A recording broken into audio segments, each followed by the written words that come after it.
Item ಯಾವುದೇ ಇರಲಿ try ಮಾಡಿ ಆಚಿ ಚಿಕನ್ ಮಸಾಲಾ. ಆಚಿ ಚಿಕನ್ ಮಸಾಲಾ.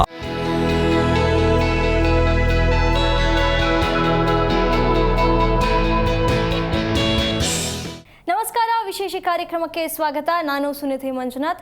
ನಿನ್ನೆ RCB ವರ್ಸಸ್ ಲಕ್ನೋ ಮ್ಯಾಚ್ ಇತ್ತು. ಪ್ರಬಲ RCB LSG ವಿರುದ್ಧ ಸೋತಿದೆ.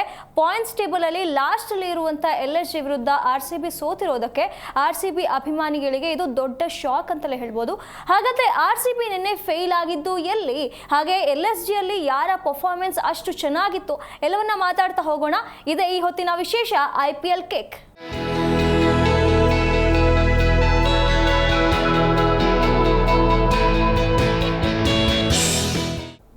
ನೆನೆ ಮ್ಯಾಚ್ ಬಗ್ಗೆ ಮಾತಾಡೋದಕ್ಕೆ ಇವತ್ತು ನನ್ನ ಜೊತೆ ಇದ್ದಾರೆ ಮಲ್ಲಿಕಾರ್ಜುನ್ ಪಾಟೀಲ್ ಅವರು. ಅವರನ್ನ ಕಾರ್ಯಕ್ರಮಕ್ಕೆ ಸ್ವಾಗತಿಸೋಣ.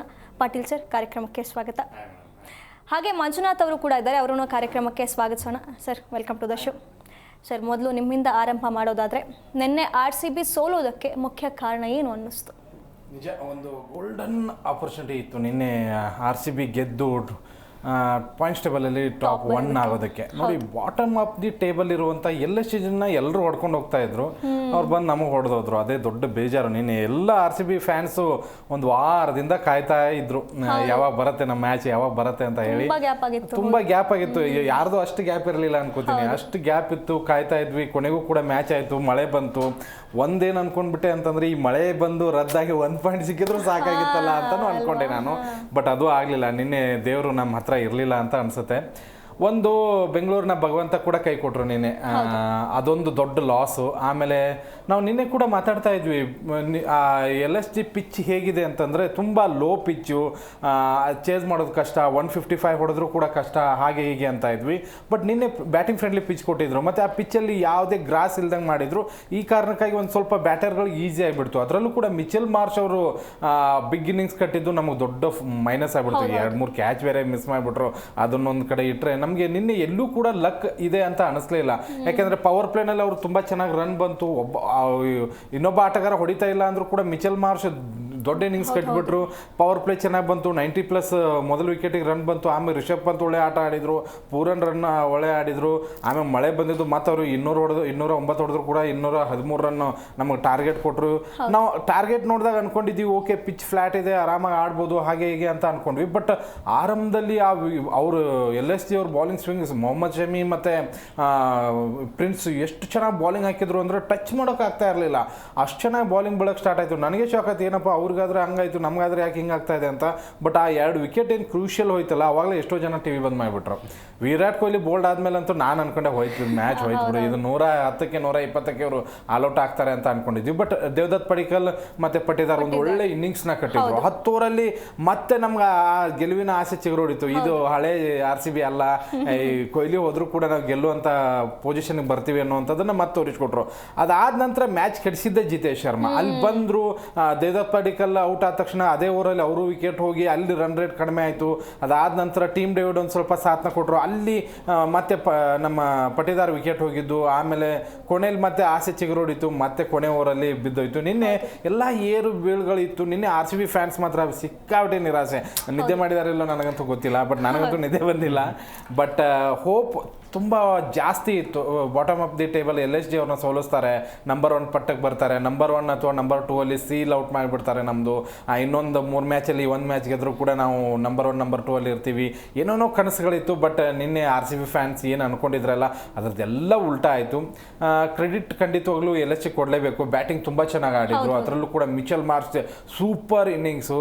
ಮತ್ತು LSG ಬಾಲಿಂಗ್ನ ಖಂಡಿತವಾಗ್ಲೂ ನಾನು ಹೊಗಳ್ತೀನಿ. ಯಾಕೆಂದರೆ ಮೊಹಮ್ಮದ್ ಶಮಿ ಆರಂಭದಲ್ಲಿ ತುಂಬ ಚೆನ್ನಾಗಿ ಬಾಲಿಂಗ್ ಹಾಕಿದ್ರು, ಟಚ್ ಮಾಡೋಕ್ಕಾಗ್ತಾ ಇರಲಿಲ್ಲ. ಮಯಾಂಕ್ ಯಾದವ್ ಅವರ 150 ಸ್ಪೀಡ್ ಖಂಡಿತವಾಗ್ಲೂ ಇಂಪ್ರೆಸಿವ್ ಆಗಿತ್ತು. ರನ್ ಕೊಟ್ಟಿದ್ದಾರೆ ಇಲ್ಲ ಅನ್ನಲ್ಲ, ಬಟ್ ಅವ್ರ ಫಿಟ್ನೆಸ್ ಚೆನ್ನಾಗೇ ಬಂತು. ಪ್ರಿನ್ಸ್ ಯಾದವ್ ಈ ಒಂದು ಸೀಸನಲ್ಲಿ ಸೂಪರ್ ಆಗಿ ಬಾಲಿಂಗ್ ಮಾಡ್ತಾ ಇದ್ದಾರೆ. ಇಂಟರ್ನ್ಯಾಷನಲ್ಗೆ ಪಕ್ಕಾ ಪೈಪೋಟಿ ಕೊಡ್ತಾ ಇದ್ದಾರೆ, ಅಷ್ಟು ಚೆನ್ನಾಗಿ ಬಾಲಿಂಗ್ ಮಾಡ್ತಾ ಇದ್ದಾರೆ. ಇನ್ನು ಉಳಿದ ಸ್ಪಿನ್ನರ್ಗಳು ಅವ್ರ ಕರ್ತವ್ಯನ ನಿಭಾಯಿಸಿದ್ರು. ದಿಗ್ವೇಶ್ ರಾತ್ರಿ ಕೊನೆ ಓವರ್ನಲ್ಲಿ ಕೈ ಹಿಡಿದ್ರು. ನನಗನ್ಸಿದ ಮಟ್ಟಿಗೆ LSGಗೆ ಒಂದು ಜೀವ, ಆಮೇಲೆ ಪ್ಲೇ ಆಫ್ ಹೋಗ್ಬೋದು ಅನ್ನುವಂಥ ಒಂದು ಜೀವ ಕಳೆ ಎರಡೂ ಬಂದಿದೆ. ಬಟ್ RCBಗೆ ಇನ್ನೊಂದು ಸ್ವಲ್ಪ ತಡ್ಕೋಬೇಕು. ಅಂಕಪಟ್ಟಿಯಲ್ಲಿ ಒಂದು ಸ್ವಲ್ಪ ಕಾಂಪಿಟೇಷನ್ ಜಾಸ್ತಿ ಆಯಿತು ಮತ್ತೊಮ್ಮೆ. ಹಾಗೆ ಒಬ್ಬ ಕ್ರಿಕೆಟ್ ಅಭಿಮಾನಿ ಮಾತಾಡೋದಕ್ಕೆ ಕಾಯ್ತಿದ್ದಾರೆ, ಗಿರೀಶ್ ಅಂತ ಹೇಳಿ. ಗಿರೀಶ್ ಅವರು ಎಲ್ಲಿಂದ ಕರೆ ಮಾಡ್ತಿರೋದು? ಬೆಂಗಳೂರಿಂದ. ನೆನ್ನೆ RCB ಮ್ಯಾಚ್ ನೋಡಿದ್ರ? ನೆನ್ನೆ ಮ್ಯಾಚ್ ಹೇಗೆ ಅನ್ನಿಸ್ತು? ಏನ್ ಅನ್ಸೋದು ಮೇಡಮ್, ವಿರಾಟ್ ಕೊಹ್ಲಿ ದುಡ್ಡು ಬಂದಿದೆ ಅದಕ್ಕೆ ಡಕ್ಔಟ್ ಆಗಿ ಹೋದ ಮೇಡಮ್, ಅಷ್ಟೇ, ಇನ್ನೇನು ಮಾಡಕ್ಕಾಗಲ್ಲ. ಹೌದು, ನಾವು ಫಸ್ಟ್ ಅಥವಾ ಸೆಕೆಂಡ್ ಪ್ಲೇಸಿಗೆ ಬರ್ತೀವಿ ಅಂತ ನಿನ್ನೆ RCB ಫ್ಯಾನ್ಸ್ ಎಲ್ಲ ಕಾಯ್ತಾ ಇದ್ರು. ಆದ್ರೆ ನಿನ್ನೆ LSG ವಿರುದ್ಧ ಇಸ್ಕೊಂಡೆಲ್ಲ ಆಡ್ತಾ ಇದ್ರೆ ಇನ್ನೆಲ್ಲಿ ಬೆಟ್ಟಿಂಗ್ ಇದ್ರೆ ಯಾವ ಫಸ್ಟ್ ಪ್ಲೇಸ್ ಬರಲ್ಲ, ಸೆಕೆಂಡ್ ಪ್ಲೇಸ್ ಬರಲ್ಲ. ನಾವು ಅಭಿಮಾನಿಗಳು ನಾವ್ ಇಲ್ಲಿ ಹೊಡೆದಾಡ್ಕೊಂಡು ಸಾಯ್ಬೇಕಷ್ಟೇ ಹೊರತು ಇವರು ಯಾವ್ದೇ ಕಾರಣಕ್ಕೆ ಯಾವ ಪ್ಲೇಸ್ಗೂ ಬರಲ್ಲ. ಏನು ಮಿಸ್ ಆಯ್ತು ಸರ್ ನಿನ್ನೆ? ಏನು ಪ್ರಾಬ್ಲಮ್ ಆಯ್ತು ನಾವು ಗೆಲ್ಲೋದಕ್ಕೆ? ಜಿತೇಶ್ ಶರ್ಮಾ ಇಲ್ಲಿ ವಿರಾಟ್ ಕೊಹ್ಲಿ ಬಂದು ಡಕ್ಔಟ್ ಆಗ್ತಾನಂದ್ರೆ ಎಷ್ಟು ದುಡ್ಡು ಬಂದಿರ್ಬೇಕು ಸರ್? ಅಲ್ಲ, ಈಗ 18 ವರ್ಷದಿಂದ ಅವ್ರ ಮೇಲೇನೆ ನಾವು ವಿರಾಟ್ ಕೊಹ್ಲಿ ಅಂತ ಇದ್ವಿ. ಬಟ್ ಈ ಸರಿ ಟೀಮ್ ಸ್ಟ್ರಾಂಗ್ ಇದೆ, ಅವ್ರಿಲ್ಲ ಅಂದ್ರೆ ಉಳಿದವ್ರು ಗೆಲ್ಲಿಸ್ಬೋದಾಗಿತ್ತಲ್ಲ ಅಂತ. ಸರ್ ಇದೊಂದು ಏನಂದ್ರೆ ಹೇಳ್ಬೇಕಂತಂದ್ರೆ, ಈಗ ನಾರ್ಮಲಿ ನಿಮ್ಗೂ ಎಲ್ಲರಿಗೂ ತಿಳಿದಿರುತ್ತೆ, ಈಗ ನಾರ್ಮಲಿ ಮ್ಯಾಚ್ಗಳು ನಡೀತಾ ಇರೋದೆಲ್ಲ ಆಲ್ಮೋಸ್ಟ್ ಬೆಟ್ಟಿಂಗ್ ಮೇಲೆನೆ. ಹಾಗಾಗಿ ಏನಂದ್ರೆ ಕಂಟಿನ್ಯೂಸ್ಲಿ ಸೆಕೆಂಡ್ ಬ್ಯಾಟಿಂಗ್ 14 ಮ್ಯಾಚ್ ಮಾಡಿದ್ದಾರೆ. ಈ 14 ಮ್ಯಾಚ್ ಆದ್ಮೇಲೆ ಮತ್ತೆ ಫಸ್ಟ್ ಬ್ಯಾಟಿಂಗ್ಗೆ ಎಲ್ಲರೂ ಮತ್ತೆ ಸೆಕೆಂಡ್ ಬ್ಯಾಟಿಂಗ್ಗೆ ನುಗ್ತಾರೆ. ಅಂದ್ರೆ ಬೆಟ್ಟಿಂಗ್ ದುಡ್ಡು ಹಾಕೋ ವಿಚಾರದಲ್ಲಿ ಮತ್ತೆ ಲೈನಲ್ಲೆಲ್ಲ ಇದು ಮಾಡೋದ್ರಲ್ಲಿ ವರ್ಲ್ಡ್ ಅಲ್ಲಿ ಆಲ್ಮೋಸ್ಟ್ RCB ಟೈಮ್ ಇರೋದ್ರಿಂದ ಫುಲ್ ಬೆಟ್ಟಿಂಗ್ ಅದಕ್ಕೆ ಬೀಳುತ್ತೆ. ಹಾಗಾಗಿ ಅದೇನಾಗುತ್ತೆ ಅಂತಂದ್ರೆ ಈ ಕಡೆ ಇದು ಮಾಡಿದ್ದಾರೆ ಸರ್. ಅದು ನಿಜ ಹೇಳ್ಬೇಕಂದ್ರೆ ಇದೇ ಸತ್ಯ. ಸುಳ್ಳು ಹೇಳ್ಬೇಕು ಅಂತಂದ್ರೆ ಮಳೆ ಬಂದಿರೋದ್ರಿಂದ ಸೋತಿದ್ದಾರೆ. ಬಟ್ ಮಳೆ ಬಂದಿರೋದ್ರಿಂದ ಚೆನ್ನಾಗಿ ಹೊಡಿಬೋದಾಗಿತ್ತಲ್ಲ. ಲಾಸ್ಟ್ ಅಲ್ಲಿ ಮ್ಯಾಚ್ ಇತ್ತ ನಮ್ಮ ಕೈಲಿ, ಯಾರು ಕೆಡಿಸಿದ್ರು ಅಂತ ಅನ್ಸುತ್ತೆ. ಜಿತೇಶ್ ಶರ್ಮನ, ರೊಮಾರಿಯೋ ಶೆಫರ್ಡ್ ಇವ್ರು ಬೇಕಾಗಿತ್ತು ಅನ್ಸುತ್ತಾ, ಇಲ್ಲ ಕೃಣಾಲ್ ಪಾಂಡ್ಯನ್ ಬೇಗ ಕಳ್ಸಿದ್ ಮೈನಸ್ ಆಯ್ತಾ? ಏನ್ ಅನಿಸ್ತು ನಿಮ್ಗೆ? ಲಾಸ್ಟ್ ಅಲ್ಲಿ ಕೃಣಾಲ್ ಪಾಂಡ್ಯ ಅಂತಲ್ಲ ಸರ್, ಯಾರಿದ್ರು ಹೊಡಿತಾ ಇದ್ರು ಸರ್, ಯಾರೇ ಯಾಕಂದ್ರೆ ಆಲ್ಮೋಸ್ಟ್ ಎಲ್ಲ ವರ್ಲ್ಡ್ ಕ್ಲಾಸ್ ಬ್ಯಾಟ್ಸ್ಮನ್ ಗಳು ಬೌಲರ್ ಗಳು ಇರೋದು, ಅದ್ರಲ್ಲಿ ಎರಡು ಮಾತೇ ಇಲ್ಲ. ಈ ಕಡೆನೂ ಚೆನ್ನಾಗಿದ್ದಾರೆ, ಆ ಕಡೆನೂ ಚೆನ್ನಾಗಿದ್ದಾರೆ. ಅದ್ರ ಬಗ್ಗೆ ಏನು ಮಾತಿಲ್ಲ ಸರ್. ಬಟ್ RCB ಗೆಲ್ಲುತ್ತೆ ಸರ್, ಕನ್ಫರ್ಮ್ ಆಗಿ ಗೆಲ್ಲುತ್ತೆ. ಅಲ್ಲ, ನಂಬರ್ 1 ನಂಬರ್ 2 ಹೋಗುತ್ತಾ? ನಂಬರ್ 1 ನಂಬರ್ 2 ಇಂಪಾರ್ಟೆಂಟ್ ಆಗುತ್ತೆ, ಅದಕ್ಕೆ ಹೋಗುತ್ತಾ? ಸರ್ ಪ್ಲೇ ಆಫ್ ಅಲ್ಲಿ ಇರುತ್ತೆ ಸರ್, 100% ಇರುತ್ತಾ? ಧನ್ಯವಾದಗಳು ಕರೆ ಮಾಡಿದ್ದಕ್ಕೆ. ಫೈನಲ್ಗೂ ಬರುತ್ತೆ. ಫೈನಲ್ ಅಲ್ಲಿ ನನಗೆ ಗೊತ್ತಿರಂಗೆ ಸರ್ ಪಂಜಾಬ್ RCB ಬರುತ್ತೆ. ಪಂಜಾಬ್ RCB 100% RCB ಗೆಲ್ಲುತ್ತೆ, ಇದಂತೂ ಕನ್ಫರ್ಮ್. ಧನ್ಯವಾದಗಳು ಕರೆ ಮಾಡಿದ್ದಕ್ಕೆ. ಹಾಗೆ ಮಂಜು ಸರ್, ನಿನ್ನೆ LSC ವಿರುದ್ಧ ಸೋತಿರೋದು ಅಂದ್ರೆ ನಾರ್ಮಲ್ ಆಗಿ ಸ್ಟ್ರಾಂಗೆಸ್ಟ್ ಟೀಮ್ ಮೇಲ್ಗಡೆ ಇರುವಂಥ ಟೀಮ್ಗಳಲ್ಲಿ ಸೋತಿದ್ರೆ ಬಿಡು ಟಫ್ ಕಾಂಪಿಟೇಷನ್ ಅಂತ ಹೇಳ್ಬೋದು. ಪಾಯಿಂಟ್ಸ್ ಟೇಬಲ್ ಲಾಸ್ಟ್ ಇದ್ದು ಯಾರು ಎಲ್ಲರೂ ಓಡ್ಕೊಂಡು ಹೋಗ್ತಾ ಇದ್ರು, ಆಗ ನೋಡಿದ್ರೆ ನಿನ್ನೆ LSG ಬಂದು ನಮಗೆ ಹೊಡೆದು ಹೋಗಿದ್ದಾರೆ. ಇದ್ರ ಬಗ್ಗೆ ಹೇಳೋದು ಇಲ್ಲ, LSC ಗೆಲ್ಲೋದ್ರಲ್ಲಿ ಯಾವುದೇ ಒಂದು ಡೌಟ್ ಇರಲಿಲ್ಲ. ಯಾಕೆ ಅಂತಂದರೆ ಅಲ್ಲಿ ಸಮ ಭಾಗ ಇತ್ತು, ಬೌಲಿಂಗಲ್ಲಿ, ಬ್ಯಾಟಿಂಗಲ್ಲಿ, ಫೀಲ್ಡಿಂಗಲ್ಲಿ ಎಲ್ಲೂ ಇರಲಿ. ನೋಡಿ, ನಾವು ಯಾವಾಗಲೂ ಹೇಳ್ತಿರ್ತೀವಿ ಕ್ಯಾಚಸ್ ಆ್ಯಂಡ್ ಮ್ಯಾಚಸ್ ಅಂತ ಹೇಳ್ತಿರ್ತೀವಿ. ನಾವೆಲ್ಲಿ ಕ್ಯಾಚಸ್ನ ಮಿಸ್ ಮಾಡ್ಕೊತೀವಿ ನೋಡಿ, ಅಲ್ಲಿ ನಮಗೆ ಅವ್ರಿಗೆ ಫ್ರೀ ಹ್ಯಾಂಡ್ ಸಿಗುತ್ತೆ. ಪೂರನ್ ಆಗಿರ್ಬೋದು, ತುಂಬಾ ಜನ, ಪಂತ್ ಆಗಿರ್ಬೋದು, ಮಿಚೆಲ್ ಮಾರ್ಷ್ ಆಗಿರ್ಬೋದು, ನೋಡಿ ಪಡಿಕಲ್ಗೂ ಕೈ ಕ್ಯಾಚ್ ಇತ್ತು, ಜಾರ್ಡನ್ ಕಾಕಿ ಕ್ಯಾಚ್ ಇತ್ತು, ಆಮೇಲೆ ಬೆತಲ್ಲಿ ಕ್ಯಾಚ್ ಇತ್ತು. ಎಲ್ಲರಿಗೂ ಒಳ್ಳೆ ಇಂಟರ್ನ್ಯಾಷನಲ್ ಪ್ಲೇಯರ್ಗಳಿಗೆ ಕ್ಯಾಚ್ ಬಂದಾಗ ಅವ್ರ ಸ್ಟ್ಯಾಂಡರ್ಡಿಗೆ ಯಾವುದು ನೆಸೆಸಿಟಿ ಇದು ಬಿಡೋ ಅಂತ ನೆಸೆಸಿಟಿ ಅಲ್ಲ. ಸೊ ರೀಸನ್ ಹುಡುಕ್ತಾ ಹೋದ್ರೆ ತುಂಬಾ ಇರುತ್ತೆ. ಈ ಕಡೆ ಫೀಲ್ಡಿಂಗಲ್ಲಿ ವೈಫಲ್ಯ ಕಂಡ್ವಿ, ಈ ಕಡೆ ಬ್ಯಾಟಿಂಗಲ್ಲೂ ತುಂಬಾ ವೈಫಲ್ಯ ಕಂಡ್ವಿ. ನೋಡಿ, ಬೆತಲ್ ಬರ್ಲಿ ಅಂತಿದ್ವಿ, international hero, world cup hero ಅಂತ ಬಂದ್ವಿ. ಅವರು ಯಾಕೋ ಈ ನಾವು ಪಟಾಕಿ ಹಚ್ಚುವಾಗ ಟೂಸ್ ಪಟಾಕಿ ಅಂತ ಒಂದೆರಡು ಹಚ್ತೀವಿ ಎದುರ್ಕೊಂಡು, ಅದು ಆ ಥರ ಆಯಿತು. ವಿರಾಟ್ ಕೊಹ್ಲಿ ಬಗ್ಗೆ ಮಾತಾಡೋದು ಬೇಡ ಬಿಡಿ. ಯಾಕೆ ಅಂತಂದ್ರೆ ಅವ್ರು ಎಲ್ಲ ಮ್ಯಾಚಲ್ಲೂ ಆಡಬೇಕು ಅಂತ ರೂಲ್ಸ್ ಇಲ್ಲ. ಯಾಕೆಂದ್ರೆ ಅವ್ರ ಎಬಿಲಿಟಿ ಅವ್ರಿಗೆ ಗೊತ್ತು, ಅವ್ರ ಫ್ಯಾನ್ಸಿಗೆ ಗೊತ್ತು. ಯಾರೋ ಏನೋ ಮಾತಾಡ್ತಾರೆ ಅಂತಲ್ಲ, ಯಾರೋ ಇನ್ನೊಂದು ಏನೋ ಕಾಂಟ್ರವರ್ಸಿ ಮಾತಾಡ್ತಾರೆ ಅಂತಲ್ಲ. ಸೊ ಆ ಒಂದು ಬಾಲ್ನ ಫೇಸ್ ಮಾಡಿದ್ದು ಅವ್ರಿಗೆ ಮಾತ್ರ ಗೊತ್ತಿರುತ್ತೆ. ಯಾಕೆಂದ್ರೆ ನಾವು ಹೋಗಿ ಫೀಲ್ಡಲ್ಲಿ ನಿಂತ್ಕೊಂಡು ಮ್ಯಾಚ್ ಆಡುವಾಗ ಗೊತ್ತಿರುತ್ತೆ ಅಪೋನೆಂಟ್ ಬೌಲರ್ ಯಾವ ತರ ಬೌಲಿಂಗ್ ಮಾಡ್ತಾನೆ, ಆ ಬೌಲಿಂಗ್ ನಾವು ಯಾವ ತರ ಫೇಸ್ ಮಾಡಬೇಕು ಅಂತ. ನೋಡಿ, ಅವರಿಗೆ ಒಂದು ಕ್ಲೂನು ಇರಲಿಲ್ಲ, ಆ ತರ ಒಂದು ಬೌಲಿಂಗ್ ಬಿತ್ತು. ಅದೊಂದು ಡ್ರೀಮ್ ಸ್ಪೆಲ್ ಆಗಿರ್ಬೋದು ಪ್ರಿನ್ಸ್ ಯಾದವ್ಗೆ. ಅದು ಬಿಟ್ರೆ ನಾನು ಇಡೀ ಸೀಸನ್ ಅಲ್ಲಿ, ಈ 2026 ಸೀಸನ್ ಅಲ್ಲಿ ನಾನು ಇಬ್ಬರನ್ನ ಬ್ಲೇಮ್ ಮಾಡಕ್ ಇಷ್ಟಪಡ್ತೀನಿ. ಈ RCB ಸೋಲೋದಕ್ಕೆ ಏನು 4 ಮ್ಯಾಚ್ ಸೋತಿದಾರಲ್ಲ, ಆ 4 ಮ್ಯಾಚ್ ಸೋಲೋದಕ್ಕೂ ಇಬ್ಬರೇ ಕಾರಣ. ನಾನು ಜಿತೇಶ್ ಶರ್ಮಾ ಫಸ್ಟ್ ಇಡ್ತೀನಿ, ಸೆಕೆಂಡು ರೊಮಾರಿಯೋ ಶೆಫರ್ಡ್ ಇಡ್ತೀನಿ. ಯಾಕೆ ಅಂತಂದರೆ ಅವ್ರದ್ದು 100% 1 ಪಾಯಿಂಟೂ ಕಾಂಟ್ರಿಬ್ಯೂಷನ್ ಇಲ್ಲ ಟೀಮ್ಗೆ. ಏನು ವಿಕೆಟ್ ಕೀಪಿಂಗ್ ಮಾಡ್ತಾರೆ, ಓಕೆ, ಅದಕ್ಕೆ ನಾವು 100% ಮಾರ್ಕ್ಸ್ ಕೊಡೋಣ. ಅದು ಬಿಟ್ಟರೆ ನೋಡಿ, ಒಂದು ಯಾವುದೋ ಇಂಟರ್ವ್ಯೂಲಿ ಹೇಳ್ತಾರೆ ನಮಗೆ ಬ್ಯಾಟಿಂಗೇ ಸಿಗಲ್ಲ, ನಾವು ಬ್ಯಾಟಿಂಗ್ ನಮಗೂ ಒಂದು ಎಬಿಲಿಟಿ ಇದೆ, ನಾವು ಆಡಬೇಕು ಅಂತ ಹೇಳ್ತಾರೆ. ಸೊ ಅದೇ ಹಳೆ ಜಿತೇಶ್ ಶರ್ಮನ್ ನೋಡಿಕೊಂಡ್ರೆ, ಈಗ ಹೊಸ ಜಿತೇಶ್ ಶರ್ಮನ್ ನೋಡಿಕೊಂಡ್ರೆ ಒಂಥರ ಹೆಂಗೆ ಅಂದರೆ ಫುಲ್ ಚೇಂಜ್ ಆಗಿದ್ದಾರೆ. ಯಾವುದೇ ಒಂದು 6 ನೋಡಿಲ್ಲ, ಒಂದು ಬೌಂಡ್ರಿ ನೋಡಿಲ್ಲ, ಕನ್ವರ್ಟ್ ಮಾಡಿರೋದು ನೋಡಿಲ್ಲ. ಬಂದ ತಕ್ಷಣನೇ ನಾನು ಹೊಡೆದ್ಬಿಡ್ತೀನಿ, ನಾನು ಒಂದು ಬಾಲ್ ನನಗೆ ಶಕ್ತಿ ಇದೆ ಅನ್ನೋ ಒಂದು ಕಾನ್ಫಿಡೆನ್ಸ್ ಅಲ್ಲಿ ಬರ್ತಾರೆ. ಅಲ್ಲಿ ವಿಕೆಟ್ ಒಪ್ಪಿಸ್ತಾರೆ. ಅಲ್ಲೊಂದು ಸ್ವಲ್ಪ ಕಾದಾಡಿದ್ರೆ ಒಂದು ವಿನ್ನಿಂಗ್ ಸ್ಕೋರ್ಗಾರ ಹೋಗ್ಬೋದಿತ್ತು. ಮಿಡ್ಲ್ ಆರ್ಡ್ರು ನಾವು ತುಂಬಾ ಸ್ಟ್ರಾಂಗ್ ಇದೀವಿ ಅಂತ ಹೇಳ್ಕೊತೀವಿ. ನೋಡಿ, ಯಾವುದೇ ಸ್ಟ್ರಾಂಗ್ ಇಲ್ಲ. ಯಾಕಂದ್ರೆ ಒಬ್ಬ ನಿಂತ್ಕೋಬೇಕು, 1, 2, 3 ಬಾಲ್, 6 ಬಾಲ್ ಪೇಸ್ ಮಾಡ್ಬೇಕು, ಆಮೇಲೆ ಅವರು ಎಬಿಲಿಟಿ ತೋರಿಸ್ಲಿ. ಈ ಕಡೆ ರೊಮಾರಿಯೋ ಶೆಫರ್ಡ್ನ ನಾವು ತುಂಬಾ ಆಫ್ ಮಾಡಿ ಬ್ಯಾಕ್ ಮಾಡ್ತಾ ಇದ್ದೀವಿ. ನಮಗೆ ತುಂಬಾ ಪ್ಲೇಯರ್ಸ್ ಇದ್ದಾರೆ, ಜಾರ್ಡನ್ ಕಾಕ್ ಇದ್ದಾರೆ, ಡಫಿ ಇದ್ದಾರೆ ಬೌಲಿಂಗ್ ಅಲ್ಲಿ. ಸೊ ಅವ್ರನ್ನ ನಾವು ಬೆಂಚಲ್ಲಿ ಕೂರಿಸಿ ಇವ್ರನ್ನ ನಾವು ಕರ್ಕೊಂಡಿದೀವಿ ಅಂತಂದ್ರೆ ಒಂದು ಅವ್ರ ಮೇಲಿರೋ ಒಂದು ಭರವಸೆ ಇವರು ಒಂದು ಮ್ಯಾಚಲ್ಲಾದರೂ ಒಂದು ಮ್ಯಾಚಲ್ಲಿ ಕ್ಲಿಕ್ ಮಾಡ್ತಾರೆ, ಆ 4 ಮ್ಯಾಚ್ ಸೋಲೋದಕ್ಕೆ ಇವರಿಬ್ಬರೇ ಕಾರಣ ಅಂತ ನಾನು ಹೇಳ್ತೀನಿ ಮೇಡಮ್. ಹಾಗೆ ಮತ್ತೊಬ್ಬ ಅಭಿಮಾನಿ ಕಾಯ್ತಿದ್ದಾರೆ ಮಾತನಾಡೋದಕ್ಕೆ. ರುದ್ರನಗೌಡ ಅಂತ ಹೇಳಿ. ರುದ್ರನಗೌಡ ಅವರೇ, ಎಲ್ಲಿಂದ ಕರೆ ಮಾಡ್ತಿರೋದು? ಗೊರೆಬಾಳ, ಕುಷ್ಟಗಿ ತಾಲೂಕು ಗೊರೆಬಾಳ. ಹಾ, ನೆನ್ನೆ RCB ಮ್ಯಾಚ್ ಸೋತಿದ್ದೀವಿ ನಾವು. RCB ಏನ್ ಮಿಸ್ಟೇಕ್ ಮಾಡ್ತು ಅಂತ ಅನ್ನಿಸ್ತು ನಿಮ್ಗೆ? ಇಲ್ಲ ಮೇಡಮ್, ಅವರು ಆಡ್ತಾ ಇದ್ರು, ಮಳೆ ಬಂದು ನಿಂತು ಹೋಯ್ತಲ್ಲ, ಹೌದು. ಅದ್ರ ಸಂಬಂಧ ಸೋತಾರ ಅಂತ ಒಂದ್ ಜನ ಅಂತಾರ ಮೇಡಮ್. ಇಲ್ಲಿ ನಾನಂತೀನಿ, ಎಂತ ಮಳೆ ಬಂದ್ರೆ ಏನಾದ್ರೂ ಆಡ್ಬೇಕ್ರಿ. ನಾನು ಕಬಡ್ಡಿ ಪ್ಲೇಯರ್ ನಾನು. ಹಾ, ನಾವ್ ಅಂತ ಮಳೆ ಬಂದ್ರೆ ಅಂತ ರೋಜ್ ಇದ್ರು ನಾವು ಗೆಡ್ಕೊಂಡ್ ಬಂದಿದ್ದೀವಿ. ಇವ್ರು ಯಾಕೆ ಗೆಲ್ಲಿಲ್ಲಪ್ಪ ಅಂತೇಳಿ ಭಯ ಅನ್ಸತ್ ನನಗೆ. ಅದೇ ಯಾರು ಚೆನ್ನಾಗಿ ಆಡ್ಲಿಲ್ಲ ಅನ್ಸ್ತು? RCBಗೆ ಯಾರು ಕೊಡುಗೆ ಕಡಿಮೆ ಅಂತ ಅನ್ಸ್ತಿದೆ ನಿಮ್ಗೆ? ಎಲ್ಲಾರು ಅದ ತರ ಮಾತಾಡ್ತೀವಿ ಮೇಡಮ್. ಇವರು ಒಂದ್ಸರ ಆಡಿದ್ನಾದ್ರು ಒಂದ್ಸರ ಆಡಲ್ಲ ಒಬ್ರು. ಒಂದ್ಸರ ಆಡಿದ್ರೆ ಒಬ್ರು, ಯಾಕಂದ್ರೆ ಒಂದ್ಸರ ಆಗುತ್ತೆ, ಒಂದ್ಸರ ಆಟ ಆಗ್ತಲ್ಲ. ಹಾಗಾದ್ರೆ ನಮ್ಮ ಟೇಬಲ್ ಟಾಪಿಕ್ ಆಡ್ಬೇಕ ಅವ್ರು. ನಮ್ಮ ಟೇಬಲ್ ಟಾಪಿಕ್ ನಾವು ವಾಪಸ್ ಬರ್ತೀವಿ ಅಂತ ಅನ್ಸುತ್ತಾ ನಿಮ್ಗೆ? ಬರ್ಲಿಕ್ಕಂದ್ರ ಅವ್ರನ್ನ ಯಾಕ ಇಟ್ಕೋಬೇಕ್ರಿ ನಾವು ಬೆಂಗಳೂರು ಟೀಮ್ನ? ಭಯ ಅನ್ಸತ್ರಿ ನಮ್ಗ. ಸರ್ ನಿಮಗೆ ಈ RCBಲಿ ಈಗ ಇವತ್ತು ನಿನ್ನೆ ಮ್ಯಾಚಲ್ಲಿ ಸೋಲಾಯ್ತಲ್ವಾ, ಸೊ ನಿಮಗೆ ಕೆಲವೊಂದು ಪಾಯಿಂಟ್ಸ್ಗಳು ಗೊತ್ತಿರುತ್ತೆ, ಅವ್ರು ಹಂಗೆ ಆಡಿದ್ರೆ ಚೆನ್ನಾಗಿರುತ್ತೆ, ಇವ್ರು ಹಿಂಗೆ ಆಡಿದ್ರೆ ಚೆನ್ನಾಗಿರುತ್ತೆ ಅಂತ. ಸೊ ನಿಮಗೆ ಯಾರ ಮೇಲೆ ಫೋಕಸ್ ಇತ್ತು, ಯಾರು ಆಡ್ತಿದ್ರು ಅಂತ ಫೋಕಸ್ ಇತ್ತು ನಿಮ್ಮ ಮೇಲೆ? ನಿಮಗೆ ಒಬ್ಬರ ಮೇಲೆ ಇಲ್ರಿ, ಎಲ್ಲ ಟೀಮಿನ ಮೇಲೆ ಅನ್ಸತ್ ನಮ್ಗೆ. ಮ್ಯಾಚ್ ಹೀರೋ ಆಗೋದು ಒಬ್ರೇನೆ. ಈಗ ಬ್ಯಾಟಿಂಗ್ ಅಲ್ಲಿ ಆಗಿರ್ಬೋದು, ಬೌಲಿಂಗ್ ಅಲ್ಲಿ ಆಗಿರ್ಬೋದು, ಮ್ಯಾಚ್ ಅಲ್ಲಿ ಫ್ಯಾನ್ ಆಫ್ ದಿ ಮ್ಯಾಚ್ ಅಂತ ಕೊಡೋದು ಒಬ್ಬರಿಗೆ.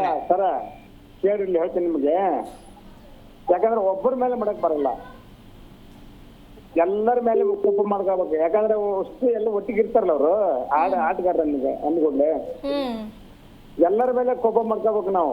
ಹೌದ್ರಿ, ಥ್ಯಾಂಕ್ ಯು ಕರೆ ಮಾಡಿದ್ದಕ್ಕೆ. ಥ್ಯಾಂಕ್ ಯು, ಕೇಳ್ಬೇಕು ನಾವು ಅವ್ರಿಗೆ. ಧನ್ಯವಾದಗಳು ಕರೆ ಮಾಡಿದ್ದಕ್ಕೆ. ಹಾಗೆ ಪಾಟೀಲ್ ಸರ್, ನಿನ್ನೆ ಮಿಶೆಲ್ ಮಾರ್ಚ್ ಅವರ ಪರ್ಫಾರ್ಮೆನ್ಸ್ ನಾವು ನೋಡಿದ್ವಿ ನಿನ್ನೆ. ನಮ್ಗೆ ಹೇಗೆ ಅನ್ನಿಸ್ತಿದೆ ಅಂತಂದ್ರೆ, ಬೇರೆ ತಂಡಗಳ ಜೊತೆ ಆಡುವಾಗ ಹೆದರುತ್ತಿರೋರು RCB ಅಂತಂದ್ರೆ ಅವ್ರಿಗೊಂದು ಚಾಲೆಂಜ್ ಬಂದ್ಬಿಡುತ್ತೇನೋ, ಅದಕ್ಕೆ ಹಂಗೆ ಆಡ್ತಾನೇನೋ ಅಂತ ಅನ್ಸುತ್ತಲ್ವಾ? ಏನೋ ಎಲ್ಲ ಈ ಸೀರೀಸ್ ನೋಡಿದ್ರೆ LSG ಹೇಗಿತ್ತು ಅಂತಂದ್ರೆ, ಇವ್ರು ಸೋಲೋಕೆ ಬಂದಿದ್ದಾರೆ ಅನ್ನೋ ತರ ಇತ್ತು. ಮಿಚೆಲ್ ಮಾರ್ಚ್ ಅಂತ ಒಳ್ಳೆ ಫಾರ್ಮ್ ನಲ್ಲಿ ಇರಲಿಲ್ಲ. ಬಾಲ್ ಟು ರನ್ ಆಡ್ತಾ ಇದ್ರು, ಅಥವಾ 30+ 40+ ಇಷ್ಟರಲ್ಲೇ ಅವ್ರ ಬೆಸ್ಟ್ ಪರ್ಫಾರ್ಮೆನ್ಸ್ ಇತ್ತು. ಬಟ್ ನಿನ್ನೆ ಆ ಒಂದು ಪಿಚ್ಚಲ್ಲಿ ಆರಂಭದಲ್ಲಿ ನಮ್ಮ ಬಾಲರ್ಸ್ಗಳು ತುಂಬಾ ತಪ್ಪು ಮಾಡಿದ್ರು. ಏನು ಅಂದ್ರೆ, ಗುಡ್ ಲೆಂತ್ ಅಲ್ಲಿ ಬಾಲ್ ಹಾಕೋದಕ್ಕೆ ಟ್ರೈ ಮಾಡಲೇ ಇಲ್ಲ. ಪ್ರತಿಯೊಬ್ರು ಕೂಡ ಯಾರ್ಕ್ ಟ್ರೈ ಮಾಡ್ತಾ ಇದ್ರು, ಅಥವಾ ವೈಡ್ ಯಾರ್ಕ್ ಟ್ರೈ ಮಾಡ್ತಾ ಇದ್ರು. ಅವೆಲ್ಲವೂ ಕೂಡ ಬ್ಯಾಟ್ ಮೇಲೆ ಬಾಲ್ ಹೋಗ್ತಾ ಇತ್ತು. ಫುಲ್ ಟಾಸ್ ಬಾಲ್ ಪ್ರತಿಯೊಂದು ಬಾಲ್ನು ಬೌಂಡ್ರಿ ಕಟ್ಟೋದಕ್ಕೆ ಸ್ಟಾರ್ಟ್ ಮಾಡಿತ್ತು. ಅಲ್ಲಿ ಸ್ಟ್ಯಾಂಡ್ ಆಗಿಬಿಟ್ರು ಮಿಚೆಲ್ ಮಾರ್ಚ್. ಪ್ರತಿಯೊಂದು ಬಾಲ್ನು ಹಿಟ್ ಮಾಡೋದಕ್ಕೆ ಸ್ಟಾರ್ಟ್ ಮಾಡಿದ್ರು. ಮತ್ತು ಇನ್ನೊಂದೇನು ಅಂತಂದ್ರೆ, ಕುಲಕರ್ಣಿ ಫಸ್ಟ್ ಮ್ಯಾಚ್ ಆಡಿದ್ದಾರೆ ಅವ್ರು, ಮತ್ತು ಸ್ಲೋ ಆಡಿದ್ರು. 24 ಬಾಲಲ್ಲಿ 17. ಅವರು ಏನಾದ್ರು ಈಗ ಟ್ರಾವೆಲ್ ಸೈಡ್ ಅಭಿಷೇಕ್ ಶರ್ಮಾ ತರ ಈ ಎರಡು ಕಡೆನೂ ಹೊಡೆಯೋಕೆ ಸ್ಟಾರ್ಟ್ ಮಾಡಿದ್ರೆ, ನಿನ್ನೆ RCB ಧೂಳಿಪಟ ಆಗ್ಬಿಡ್ತೈತಿ. ಏನು 300 ಹೊಡೆದ್ ಬಿಡ್ತಿದ್ರು ನನಗೆ ಗೊತ್ತಿಲ್ಲ, ಹಂಗೆ ಆಡ್ತಾ ಇದ್ರು ನೋಡಿ. 50 ಬಾಲಲ್ಲಿ 111, ನೋಡಿ 3 ನಾಮ ಹಾಕಿ ಹೋಗ್ಬಿಟ್ರು. ಬಟ್ ತುಂಬಾ ಇಂಪ್ರೆಸಿವ್ ಆಗಿ ಆಡಿದ್ರು. ಪ್ರತಿಯೊಂದು ಬಾಲ್ನು ಕೂಡ ಮಿಡಲ್ ಮಾಡ್ತಾ ಇದ್ರು, ಒಳ್ಳೆ ಆಟ ಆಡಿದ್ರು. ಮತ್ತೇನು ಗೊತ್ತಾ, ಕ್ಯಾಚಸ್ ವಿನ್ ಮ್ಯಾಚಸ್. ನೀವು ಕ್ಯಾಚ್ ಬಿಟ್ಟ ತಕ್ಷಣ ಬಿಗ್ ಸ್ಕೋರ್ ಖಂಡಿತವಾಗ್ಲೂ ಬರುತ್ತೆ. ಆ 200+ ಆಗಿದ್ದು ನಮ್ಗೆ ಎಲ್ಲೋ ಮೈನಸ್ ಆಯ್ತು. ಮತ್ತೆ ಏನು 16 ಓವರ್ ಆದ್ಮೇಲೂ ಕೂಡ ಎಲ್ಲೋ ಕಂಟ್ರೋಲ್ ಮಾಡ್ತಾರೆ ಅಂತ ಅನ್ಕೊಂಡೆ. ಭುವನೇಶ್ವರು ಮತ್ತೆ ನಮ್ಗೆ ಇವರು ಹ್ಯಾಸಲ್ವುಡ್ ಪ್ರತಿಯೊಬ್ರು ಬಂದವರೆಲ್ಲ ಬ್ಯಾಟ್ ಮೇಲೆ ಕೊಡ್ತಾ ಇದ್ದಾರೆ. ಎಷ್ಟರ ಮಟ್ಟಿಗೆ ನಮ್ಗೆ ಯಾರು ಕೊನೆಯಲ್ಲಿ ರಿಷಬ್ ಪಂತ್ ನೋಡಿ 10 ಬಾಲಲ್ಲಿ 32 ರನ್, ಅದೇ ಕ್ರೂಷಿಯಲ್ ಆಗಿಬಿಡುತ್ತೆ ನಮಗೆ. ನಾವು ಸೋತಿದ್ದು 9 ರನ್ನಿಂದ, ಇಲ್ಲಿ 10 ಬಾಲಲ್ಲಿ 32. ಆ 10 ಬಾಲಲ್ಲಿ 32 ರನ್ ತೆಗಿಬೇಕಾಗಿದ್ದು ಯಾರಿತ್ತು ಅಂದ್ರೆ ರೊಮಾರಿಯೋ ಶೆಫರ್ಡ್. ಈ ಆಟ ಏನಾದ್ರು ಅವ್ರು ಆಡಿದ್ರೆ ಖಂಡಿತವಾಗ್ಲೂ ನಾವು ಗೆಲ್ತಾ ಇದ್ವಿ. ಮಂಜು ಒಳ್ಳೆ ಪಾಯಿಂಟ್ಸ್ನ ಹೇಳಿದ್ರು, ಇಬ್ಬರಿಂದ ನಾವು ಈ 4 ಮ್ಯಾಚ್ನ ಸೋತಿದೀವಿ ಅಂತ ಹೇಳಿ. ನೋಡಿ, ನಮ್ಮ ಕರ್ಮ ಜಿತೇಶ್ ಶರ್ಮಾ ನಾವು ಬಿಡಕ್ಕಾಗಲ್ಲ, ಯಾಕಂದ್ರೆ ನಮ್ಗೆ ವಿಕೆಟ್ ಕೀಪರ್ ಯಾರು ಇಲ್ಲ. ವಿಕೆಟ್ ಕೀಪಿಂಗ್ ಅಂತ ಬಂದ್ರೆ ಅವ್ರು 100% ಕೊಡ್ತಾ ಇದ್ದಾರೆ. ಫಿಲ್ ಸಾಲ್ಟ್ ಇಲ್ಲ ನಮಗೆ ಕರ್ಮಕ್ಕೆ, ಓಕೆ ಅವ್ರನ್ನ ಆಡಿಸಿ. ನೀವು ಶೆಫರ್ಡ್ನ ಏನಕ್ಕೆ ಆಡಿಸ್ತಾ ಇದ್ದಾರೆ? ಬಾಲಿಂಗಲ್ಲಿ ನಿನ್ನೆ ಬಂದರು ಸಿಕ್ಕಾಪಟ್ಟೆ ಹೊಡಿಸ್ಕೊಂಡು ಹೋದ್ರು, ಬ್ಯಾಟಿಂಗಲ್ಲಿ ಬಂದರು ಖಂಡಿತವಾಗ್ಲೂ ಅವ್ರು ಏನಾದರೂ ಚೆನ್ನಾಗಿ ಆಡಿದ್ರೆ ನಿನ್ನೆ ನಾವು ಗೆಲ್ತಿದ್ವಿ. ಓಕೆ ಆಡಿದ್ದಾರೆ ಒಂದು 24 ರನ್, ಬಟ್ ಬಾಲ್ ಎಷ್ಟು ತೊಗೊಂಡಿದ್ದಾರೆ ಅದನ್ನು ನೋಡಬೇಕು. ನೋಡಿ, ಒಂದು ಕಡೆಗೆ ಪಡಿಕಲ್ಲು ಮತ್ತೆ ನಮ್ಮ ಕ್ಯಾಪ್ಟನ್ ಪಟಿದಾರ್ ಆಡುವಾಗ ಮ್ಯಾಚ್ ನಮ್ಮ ಕಂಟ್ರೋಲಲ್ಲಿ ಇತ್ತು. ಅದಾದ ನಂತರನೂ ಕೂಡ ಟೀಮ್ ಡೇವಿಡ್ ತುಂಬಾ ಚೆನ್ನಾಗಿತ್ತು, ಅದನ್ನು ತಂದು ಕೊಟ್ಟರು. ರೊಮಾರಿಯೋ ಶೆಫರ್ಡ್ ಬಂದ ತಕ್ಷಣ 2 ಬೌಂಡ್ರಿ ಹೊಡೆದ್ರು, ಬಟ್ ಆ ಟಚ್ ಕಾಣಿಸ್ತಾ ಇರಲಿಲ್ಲ. ಕೊನೆಯಲ್ಲಿ 20 ರನ್ ಇದ್ದಾಗ ದಿಗ್ವೇಶ್ ರಾತೆ ಬಂದಾಗ ಶೆಫರ್ಡ್ನಂತ ಆಟಗಾರ ಹಿಂದಿನ ಸೀಸನ್ನಲ್ಲಿ ನಮಗೆ ಚೆನ್ನೈ ಜೊತೆ ಇಂಥದ್ದೇ ಮ್ಯಾಚ್ ಆಡಿ ಗೆಲ್ಲಿಸ್ಕೊಟ್ಟು ಹೋಗಿದ್ದಾರೆ. ಬಟ್ ಈ ಸರಿ ಎಲ್ಲೂ ಕಾಣಿಸ್ತಾನೆ ಇಲ್ಲ, ಫೋಕಸ್ ಇದ್ದಾರೆ ಅಂತ ಕಾಣಿಸ್ತಾ ಇಲ್ಲ. ರನ್ನಿಂಗ್ ಬಿಟ್ವೀನ್ ವಿಕೆಟು ಇಲ್ಲ, ನನಗೆ ಹೋಗ್ಲಿ ಈತ ಒಂದು ಸಿಂಗಲ್ ಕೊಟ್ಟು ಕೃಣಾಲ್ ಪಾಂಡ್ಯ ಕೊಡ್ಲಿ ಅಂತಾನೆ ಹಿಂಗೆ ಬೇಡ್ಕೋತಾ ಇದ್ದೆ, ಬಟ್ ಅದು ಆಗಲಿಲ್ಲ, ಸುಮ್ಮನೆ ಬೀಸ್ತಾ ಇದ್ರು. ನಿನ್ನೆ ಖಂಡಿತವಾಗ್ಲೂ ರೊಮಾರಿಯೋ ಶೆಫರ್ಡ್ ಮತ್ತು ಜಿತೇಶ್ ಶರ್ಮಾ ಇವರಿಬ್ಬರಿಂದನೇ ನಾವು ಮ್ಯಾಚ್ ಸೋತ್ವಿ ಅಂತ ಹೇಳ್ತೀನಿ. ಯಾಕಂದ್ರೆ ಉಳಿದವ್ರು ಎಲ್ಲರದ್ದು ಕಾಂಟ್ರಿಬ್ಯೂಷನ್ ಇದೆ. ಓಪನಿಂಗ್ ಸ್ಲಾಟ್ನಲ್ಲಿ ಖಂಡಿತವಾಗ್ಲೂ ಜೇಕಬ್ ಬೆಥೆಲ್ನ ಹೆಚ್ಚಿಗೆ ನಾವು ಬ್ಲೇಮ್ ಮಾಡೋಕ್ಕಾಗಲ್ಲ, ಯಾಕಂದರೆ ಅಷ್ಟೇನು ಇದನ್ನ ಬಾಲ್ಸು ತಿಂದಿಲ್ಲ. ಓಕೆ, ಆರಂಭದಲ್ಲೇ ವಿಕೆಟ್ ಹೋದ್ರು, ಬಟ್ ಕೊನೆಗೆ ಬಂದಿದ್ದಂಥ ಕೈಗೆ ಬಂದಂಥ ಮ್ಯಾಚ್ನ ಮಿಸ್ ಮಾಡಿದ್ರು ಅಂತ ಅನ್ಕೋತೀವಿ. ಓಕೆ, ಈಗ ಜೇಕಬ್ ಬೆಥೆಲ್ ಬೇಡಪ್ಪ ನಮಗೆ, ರೊಮಾರಿಯೋ ಶೆಫರ್ಡ್ ಬೇಡ, ಯಾರನ್ನ ನಾವು ತೊಗೊಂಬರ್ಬೇಕು ಅನ್ನೋಂಥ ಕನ್ಫ್ಯೂಷನಲ್ಲಿ ಕೆಲವೊಬ್ರು ಇದ್ದಾರೆ. ನಾನೊಂದು ಸಜೆಷನ್, ನಮ್ದೇನು ಸಜೆಷನ್ ಅಂತಂದ್ರೆ, ನಿಮಗೆ ದೇವದತ್ ಪಡಿಕ್ಕಲ್ ಓಪನಿಂಗ್ ಸ್ಲಾಟ್ನಲ್ಲಿ ಆಡಿದ್ದಾರೆ ಲಾಸ್ಟ್ ಸೀಸನ್, ಅವ್ರನ್ನ ಆಮೇಲೆ ಕೊಹ್ಲಿನ ಆಡಿಸಿ, ವೆಂಕಟೇಶ್ ಅಯ್ಯರ್ನು ತೊಗೊಂಬನ್ನಿ, ನಿಮಗೆ ಬ್ಯಾಟಿಂಗ್ ಸಾಲಿಡ್ ಆಗಿ ಬಂತು. ಟೀಮ್ ಡೇವಿಡ್ ಆಯಿತು, ಜಿತೇಶ್ ಶರ್ಮಾ ಆಯಿತು, ಆಮೇಲೆ ಪಡಿಕ್ಕಲ್ ಆಯಿತು, ಇವ್ರದ್ದೆಲ್ಲರದು ಸಾಲಿಡ್ ಆಗಿ ತೊಗೊಂಬರ್ತಾರೆ.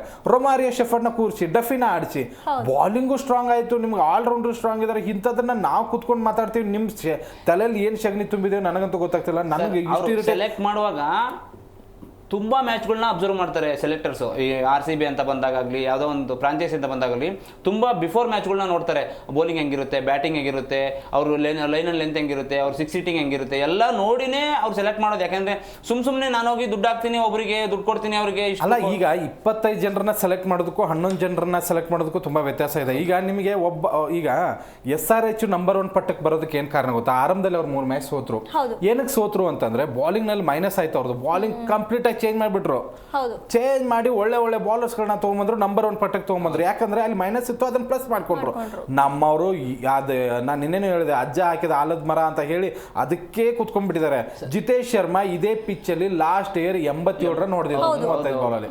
ಅದಾದ ನಂತರ ಇದುವರೆಗೂ ಅವ್ರು ಹೊಡೆದಿದ್ದೆ 80 ರನ್. ಇದುವರೆಗೂ ಎಲ್ಲ ಸೇರಿಸಿ ಓಫುಲಿ ನಾವೇನು ಕಂಡ್ವಿ, LSC ಒಬ್ಬ ಒಳ್ಳೆ ಟಕ್ಕರ್ ಕೊಡೋನಿದ್ದಾರೆ ನಮ್ಮ ಮಿಡ್ಲ್ ಆರ್ಡರ್ ಅಲ್ಲಿ, ಜಿತೇಶ್ ಶರ್ಮಾ. ನಾನು ಹಂಗೆ ಅನ್ಕೊಂಡೆ ರಾತ್ರಿ, ಅದೇ ತರ ಮಾತಾಡ್ಕೊಂಡೆ. ನೆಕ್ಸ್ಟ್ ಅವ್ರು ಯಾರು ಹೋದ್ರು ಮಿಡ್ಲ್ ಆರ್ಡರ್ ಅಲ್ಲಿ ಚೆನ್ನಾಗಿ ಒಂದು ಜವಾಬ್ದಾರಿಯುತ ಆಟ ಆಡ್ತಾರೆ. ಆ ಜವಾಬ್ದಾರಿಯುತ ಆಟನೇ ಒಂದ್ ಮ್ಯಾಚ್ ಅಲ್ಲೂ ಬರ್ಲಿಲ್ಲ. ಅದ್ ಬಿಟ್ರೆ ನೀವ್ ಹೇಳ್ದಂಗೆನೆ ಡಫಿನ್ ತರಬೇಕ್ರಿ. ಹಾಳು ಮಾಡ್ತಾ ಇದಾರೆ ಮ್ಯಾಚ್ ನ. ನಿಜವಾಗ್ಲೂ ರೊಮಾರಿಯೋ ಶೆಫರ್ಡ್ ಬೇಕಾಗೇ ಇಲ್ಲ. ನಿಮ್ಗೆ ಕಾಂಟ್ರಿಬ್ಯೂಷನ್ ಯಾವ್ದ್ರಲ್ಲಾದ್ರೂ ಒಂದು ಕೊಡ್ತಾ ಇದ್ರೆ ಓಕೆ ತಗೊಂಬನ್ನಿ. ಓಕೆ, ನಿಮ್ಗೆ ಆಸ್ ಅ ಫಿನಿಷರ್ ಆಗಿ ಆತ ಕೆಲಸ ಮಾಡ್ತಾ ಇದ್ದಾನ, ನಿನ್ನೆ ಆಸ್ ಅ ಫಿನಿಷರ್ ಆಗಿ ಆತ ಕೆಲಸ ಮಾಡಿದ್ರೆ ಖಂಡಿತವಾಗ್ಲೂ ನಾನು ಹೊಗಳ್ತಿದ್ದೆ. ಅಲ್ಲ, ಈ ಹಿಂದೆ ಮಾಡಿದಾನ ಅದಕ್ಕೂ ಏನೂ ಇಲ್ಲ. ಅವ್ರನ್ನ ಯಾಕೆ ಸುಮ್ಮನೆ ಬೇಕು ಅಂತ ಆಡಿಸ್ತಾ ಇದ್ದಾರೆ ನನಗಂತೂ ಗೊತ್ತಾಗ್ತಾ ಇಲ್ಲ. ಡಫಿ ಅಂತ ಆರಂಭದಲ್ಲಿ 3 ಮ್ಯಾಚ್ನ ಗೆಲ್ಲೋದಕ್ಕೆ ಕಾರಣ ಆದವ್ರನ್ನ ನೀವು ಸುಮ್ಮನೆ ಕೂರಿಸಿದ್ದೀರಾ ಅಲ್ಲಿ. ಆಮೇಲೆ ಜೇಕಬ್ ಬೆಥೆಲ್ ಬೇಕು ಏನು ಸಾಲ್ಟ್ ವಿಕೆಟ್ ಹೋದಾಗ ಬೆಥೆಲ್ ಅಂದ್ರು. ಆ ಬೆಥೆಲ್ ಹಾಳು ಮಾಡಿ ಈ ಮ್ಯಾಚ್ಗಳನ್ನ ಸೋಲ್ತಾ ಇರೋದೇ ಆ ಓಪನಿಂಗ್ ಸ್ಲಾಟ್ನಲ್ಲಿ ರನ್ ಬರದೇ ಇರೋದು. ನೋಡಿ, ಬಿಗ್ ಇನ್ನಿಂಗ್ಸ್ ಅಂತ ಇದ್ದಾಗ 200+ ಇದ್ದಾಗ ನೀವು ಓಪನಿಂಗ್ ಪಾರ್ಟ್ನರ್ಶಿಪ್ ಅಲ್ಲಿ ಒಂದು 70 ರನ್ ಬಂದ್ರೆ ಖಂಡಿತವಾಗ್ಲೂ ಗೆಲುವಿನ ಚಾನ್ಸಸ್ ಜಾಸ್ತಿ ಇರುತ್ತೆ. ಬಟ್ ಇಲ್ಲಿ ಬೆಥೆಲ್ ಜಸ್ಟ್ ಒಂದು ಬೌಂಡ್ರಿ ಹೊಡೆಯೋದು, ನೆಕ್ಸ್ಟ್ ವಿಕೆಟ್ ಕೊಡೋದು, ಆಮೇಲೆ ಅದು ಪ್ರೆಷರ್ ವಿರಾಟ್ ಕೊಹ್ಲಿ ಮೇಲೆ ಬರುತ್ತೆ. ವಿರಾಟ್ ಕೊಹ್ಲಿನೂ ನೋಡಿ ಎಷ್ಟು 9 ವರ್ಷ ಆದ್ಮೇಲೆ 0ಗೆ ಔಟ್ ಆಗಿದ್ದಾರೆ. ಅದು ಬೆಥೆಲ್ ಅವ್ರ ಪ್ರೆಷರ್ ಇಂದಾನೆ ಅವ್ರಿಗೆ ಅದು ಆಯ್ತು ಅಂತ ಅನಿಸ್ತು. ಬಾಲು ತುಂಬಾ ಚೆನ್ನಾಗಿ ಬಿತ್ತು ಬಿಡಿ. ನನಗನಿಸಿದ ಮಟ್ಟಿಗೆ ಬೆಥೆಲ್ ಬೇಕಾಗಿರ್ಲಿಲ್ಲ, ಡಫಿನ್ ತಗೊಂಡ್ಬರ್ಬೇಕು, ರೊಮಾರಿಯೋ ಶೆಫರ್ಡ್ ತೆಗಿಬೇಕು ಅಷ್ಟೇ.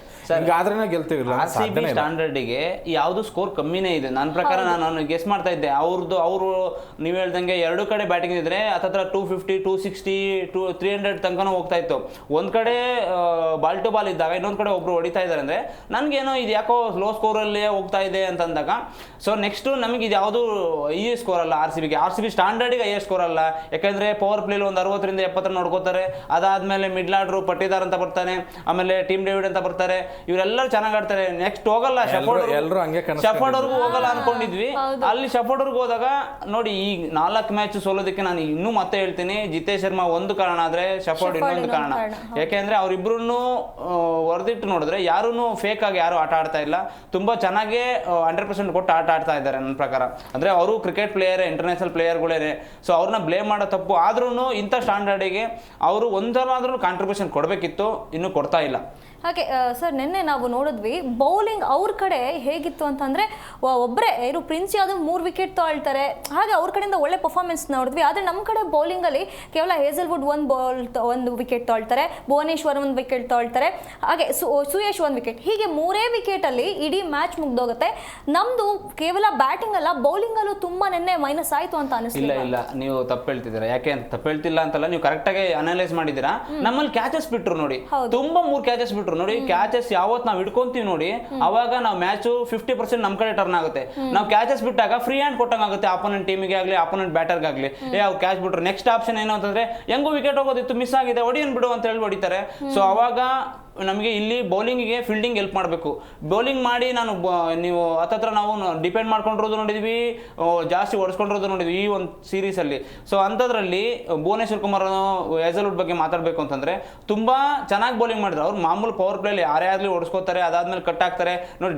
ಡಾಟ್ ಪಾಲ್ಸು ಅಂತ ಬಂದಾಗ ಭುವನೇಶ್ವರ್ ಕುಮಾರ್ ಇದ್ದಾರೆ, ಹ್ಯಾಸಲ್ವುಡ್ ಇದ್ದಾರೆ. ನೆಕ್ಸ್ಟ್ ಬರ್ತಾ ಹೋದಾಗ ಈ ಕಡೆ ನಮಗೆ ಇದು ತುಂಬ ಟಫ್ ಆಗಿದ್ದು ಫೀಲ್ಡಿಂಗ್ ವೈಫಲ್ಯ ಕಾಣ್ತು. ಅದಾದಮೇಲೆ ಹೊಡೆಸ್ಕೊಂಡ್ರು ಆಸ್ಟ್ರೇಲಿಯಾ ಬಂದಾಗ ಮಾರ್ಷ್ ಹೊಡೆದ್ರು ಹ್ಯಾಸಲ್ವುಡ್ಗೆ, ಅದಾದ್ಮೇಲೆ ಭುವನೇಶ್ವರ್ ಕುಮಾರ್ ಹೊಡೆಸ್ಕೊಂಡ್ರು.